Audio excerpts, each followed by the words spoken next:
부탄가스를 20개 싣고 미국 대사관을 돌진한 남성.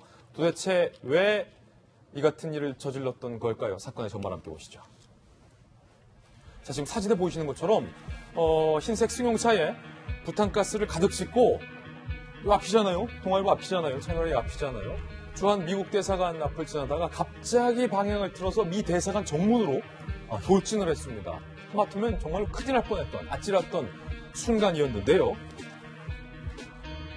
해당 승용차를 수색한 결과 인화성 물질인 시너와 부탄가스 20여 개가 발견이 됐습니다. 지금 사진에서 보이시는 것처럼 부탄가스를 한 박스 가득 싣고 시너까지 싣고 돌진을 했다.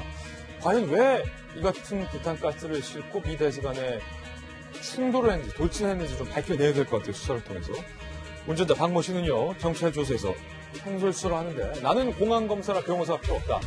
내가 이미 다 보내놨다. 뭘 보냈다는 건지 경찰 조사에서 상당히 횡설수설을 하는 모습도 보였습니다.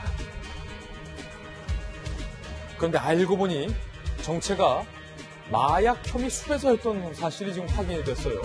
경찰은 박모 씨는 부산에서 마약 관련 수사로 입건된 피의자다, 마약 피의자다라는 것을 확인을 했습니다. 경찰은 특수재물손괴 혐의로 구속영장을 신청했고요. 마약 간이 검사를 진행할 예정인데요. 반미단체 등 특정 정치조직 소속은 아닌 것으로 현재로서는 일단 파악을 하고 있는 상황입니다.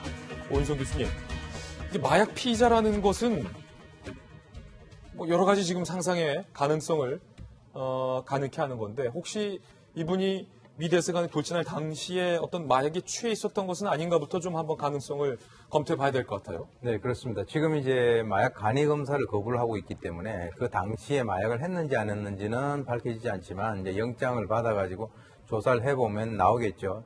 지금 이제 보호관찰 대상자로 돼 있고 또 이제 마약 그 혐의 수배자로 지금 현재 돼 있는 그런 상황이기 때문에 지금 그럴 가능성을 배제는 할 수는 없습니다. 근데 사실 이제 지금 한미 관계도 좀 별로 이렇게 매끄럽지 않는 그런 가운데 또 특히 이제 트럼프 대통령 방한을 이렇게 얘기가 되고 있는 그 상황에서 이런 일이 발생됐다라고 하는 것은 상당히 국가적으로는 불이익스러운 그런 면이라고 볼 수 있는데요. 예. 사실 이 사람이 보호관찰 대상자건 마약 관련 대상자건 간에 일단 이 보도를 미국에서도 보고 있지 않겠습니까? 그렇죠. 예, 그렇다면은 아무래도 우리나라에 대한 여러 가지 어떤 이미지라든가 이런 것에 대해서 부정적인 것이 될 수가 있는데, 지금 앞으로도 이 트럼프 대통령이 만약에 방한을 한다라고 한다면 이와 유사한 그 모방 범죄의 그 가능성도 우리가 배제를 할 수가 없기 때문에 관련 기관에서는 이번에 이 사건에 대해서 예방주사를 맞았다라고 이렇게 생각을 하시고 관련되는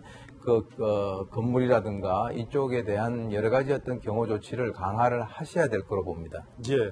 만약에 정말로 끔찍한 상상이지만 교수님, 이 남성이 미 대사관 안에 돌진을 해서 진입에 성공하고 나서 혹여 시너를 이용한 부탄가스가 폭발이라도 됐더라면 정말로 이건 전 세계적인 테러 행위에 준하는 결과가 나올 뻔도 했던 아찔했던 순간이었어요. 예, 물론 이제 지금 저쪽 뒤쪽에다가 싣고는 있습니다만 거기 어떤 기폭제라든가 이런 것까지는 아닌 것 같이 보이긴 한데 어쨌든 간에 저러한 여러 가지 그 행동 자체가 상당히 상징적인 어떤 의미를 담고 있거든요. 그렇기 때문에 지금 아까도 말씀드렸습니다만은 저것은 하나의 어떤 일종의 경고다라고 저는 생각을 합니다.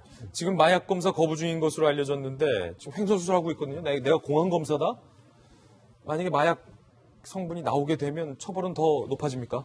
공안검사이기 때문에 변호인이 필요 없다 횡설수설하는데 공안검사라도 체포되면 변호사가 필요하죠. 공안검사도 변호사는 그렇죠. 필요하다. 그렇죠. 그리고 더불어서 지금 현재 같은 경우에는 특수재물 손괴죄로 해서 구속영장을 청구를 했다라고 하는데요.